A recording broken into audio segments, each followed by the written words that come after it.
What's up guys, Harper7000 here, coming to you with a deck profile. I decided to do it on video this time for a change. So the deck for today is going to be Divine Wind. I know Jake Legion and Stardust Dragon have done deck profiles on this before. I tried out their builds. Honestly, I didn't really like them though. They either used cards that weren't very helpful to the engine, or they even used good cards but too many copies of those cards. So I decided to make my own build, and it's gone really well actually. I'll get into some of the combos later, but let's just kind of jump right into the deck. Well, first you have your main. We'll just talk about Divine Wind first. It's the main card of the deck.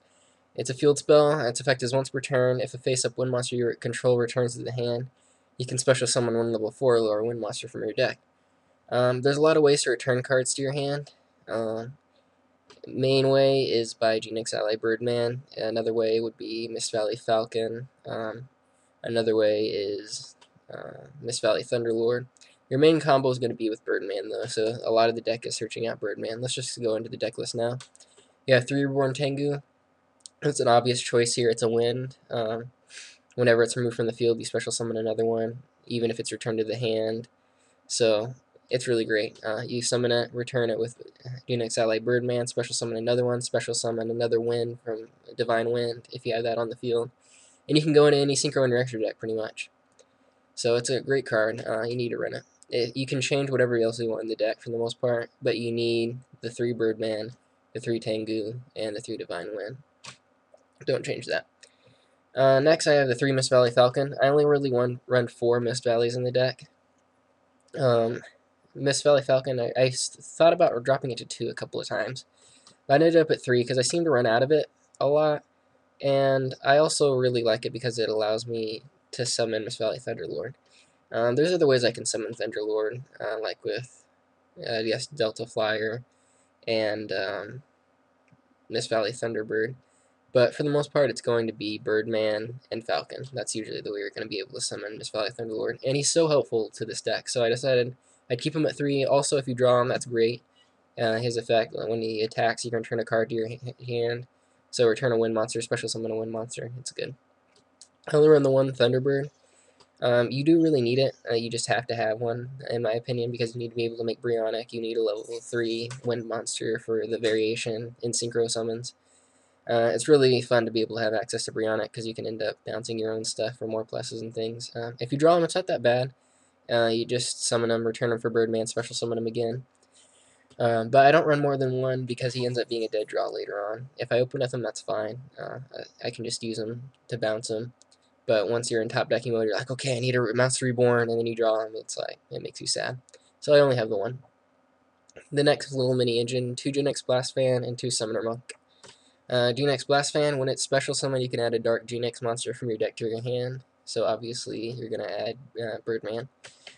You can use that not only when you do summon it with Divine Wind, but also with Summoner Monk.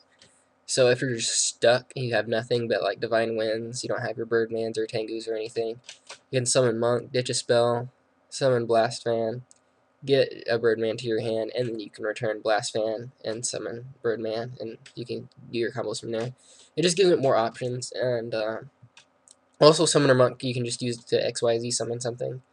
So it's pretty good. It's the only non-wind here, but I never regretted putting him in. And he also gets rid of some of the dead stuff, like I run triple terraforming, so it can be dead sometimes. It's good to have him. Delta Flyer at 2. It's not, you don't really, it's not necessary, it's not like the best card in the deck, but it's really nice to have another tuner. And a lot of decks I see that run Divine Wind use Mist Valley Soldier. I don't really know why. This one, with Delta Flyer, you can use it to be a level 3 tuner or a level 4 tuner. Well, you can't really change its own level, but it's basically a level 4 tuner. So you can go into level 8 or level 7 synchro. So it's more versatile. I run it at 2. 1 just seems a little bit too little. 3 is too much. My last tech is Shield Wing. That's a weird tech, I'll admit. The main reason it's there is because of Trishula. Your basic play is going to be summon Tengu, return it for Birdman, summon another Tengu, summon another Wind monster from Divine Wind. And if you have Shield Wing, you can go into Trishula, pretty much first turn, which is really nice. And I mean, it's not really that bad of a card. It's basically Spirit Reaper, but less indestructible. For the most part, unless they're going to OTK you anyway, it's going to stay there. So it's nice. And I mean, there's other ways I could go into Trishula, like running level 1 tuners, but there's not really any good level 1 wind tuners, so this is what he's here for. Alright, next is spells, Monster Reborn staple, Dark Hole staple, Heavy Storm staple, Mind Control, pretty much a staple anyway, especially so for this deck that synchros so much, and Swarm so much, because you can just take their big monster and attack with little smaller guys that, if you like, let's say you have, like, Tengu and Birdman, you can synchro. Or you can just have the 1900 attack Birdman and the 1700 attack Tengu and attack for more damage. So that's what really makes Mind Control fun. Pot of Avarice, it's more useful here, I think, than almost any other deck I play. Your graveyard gets filled so fast, it's ridiculous. You can run out of Tengus by like your first or second turn, depending on how well you open. So it's really great to have this card as a backup. That's a +1. It's a Pot of Greed, but better for this deck, really. Divine Winds, obviously. Terraforming, some people run 2, but with the deck that needs the field spell so much in this deck, I decided to have it at 3. I have it on my Hero Gate build 2 at 3. And the thing that makes it worthwhile is because I also do run Summoner Monk. Terraforming is pretty much what you're going to toss with it, for the most part. Once you have Divine Wind, you know, it could get MST'd, but it's fine. Once you plus it off it once, you're pretty well set. So you don't need to keep your terraformings. You can run. I run into hands sometimes that are stupid where I'll draw like 2 Divine Wind, 2 Terraforming opening turn, which that kind of sucks. But I'd rather have Divine Wind than to not have it. So that's why I run the 3. 2 Typhoon. That's pretty much standard side of the third. My kind of standard trap lineup: Mirror Force, Torrential, Dust Shoot, the 3 Psalms, and then the text for this one: Fiendish Chain. There's lots of ways to actually reuse this. It's a lot better than Valor would be. For 1, it's not a minus. For 2, it can block attacks. And for 3, the best thing, it can be reused a lot. Attack with Falcon, return it back to your hand, then you can negate something else. Or you can use it with Thunderlord. And you can even return it on your opponent's turn. So negate something, return it back to the hand, and it has attack now, more attack now, so I don't think they're really going to get over 3100, especially if you negated something with Fiendish Chain. But it's so good. You're like, they go Tour Guy, Fiendish Chain. Alright, well, you return it. You're like, oh, well, now what am I going to do? I can't really do anything else. If they get something bigger than you, even like a Grapher or something that you can't negate effects, you can stop the attack. So stop the attack, return it later, and you're good. Finally, double Starlight. Most people only ever run 1 Starlight, even in decks with like 12 or 14 traps. But it's really useful here. It's live pretty much as soon as I activate Divine Wind, and then I can set Starlight and it's active. Prevents Heavy Storm, but it also prevents Dark Hole, and Mirror Force, and Torrential. So basically, if I set this, I'm good, because it doesn't really matter what they do. And in fact, I can plus off of it instead, if they try to kill my people. So it's good. I can basically rush as fast as I can to try to kill them, and I don't have to worry about it, just because I run the double Starlight instead of 1. So, yeah, there's occasionally it's a dead draw, but honestly, even Monster Reborn can sometimes be a dead draw if you're going against Gravekeepers or something stupid like that. So, run 2. Onto the extra, pretty standard for the most part. There's a few techs, like Decisive Armor. I just run them because I can. Go level 10, and if you have, like, they have, like, Grapher or something with their field spell up, it makes me kind of sad that I can't kill it. And it's also good in the Agent matchup. You pretty much win when you summon it. You can tech it out for like an Arcanite Magician. I'm thinking about doing that. Or Labelwall Chain. One of those kind of cards. It's kind of techy, but it's also kind of good. Trish, self-explanatory. Stardust, staple, especially with 2 Starlight Road. Scrap Dragon, staple. Black Rose, staple. Scrap Artrine, sort of a staple, especially in this deck. It's so easy to go into level 7s, and you need something that's really big. And Scrap Artrine is pretty much the biggest level 7 that there is. Thunderlord, there's lots of things you can do with him. His effect is once per turn, you can select and return 1 card you control to the hand, and this card gains 500 attack until the end phase. This effect can be activated during either player's turn. So they see you're about to ready to go off. With Divine Wind, you can return it to your hand and won't get MST.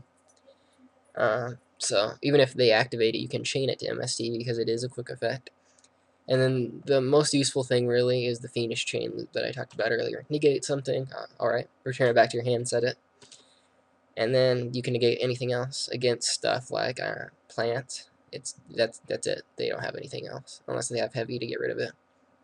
they rely totally on effects. If you can stop that and get a monster that pretty much anytime you want can become 3100 attack, they lose.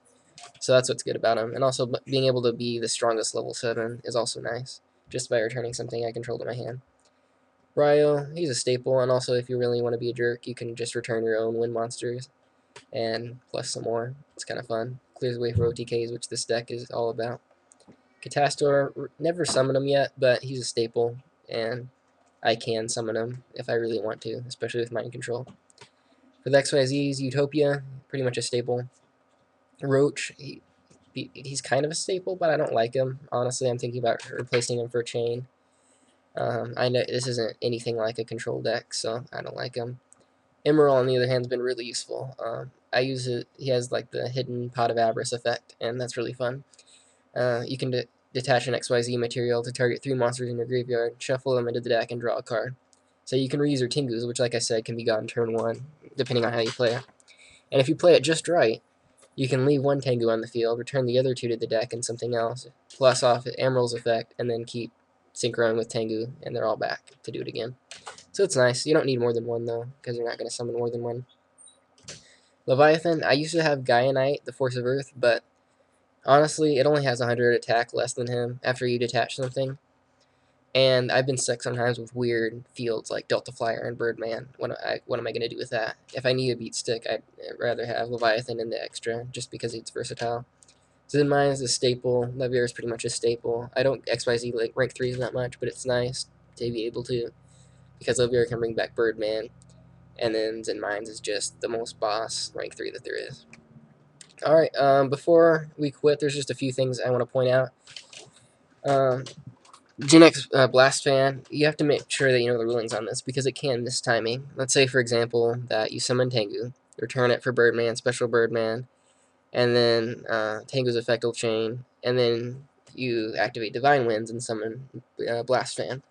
Well, Blast Fan doesn't get the effect because it misses timing. The next thing it has to resolve is Tengu. So since Tengu was the last thing that happened, it can't add anything to hand. So just be careful with that. Because otherwise, I wish it wasn't. I wish it was mandatory.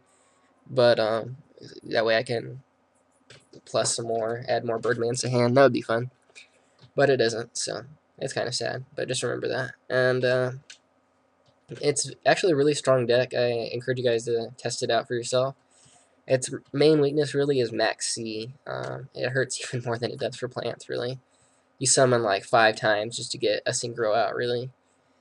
So it kind of stinks. That's why I wouldn't like type YCS, but you can go troll your locals with it. Do well in regionals, I think. Troll DN with it. It's really fun. So yeah, that's about it. Peace out, guys.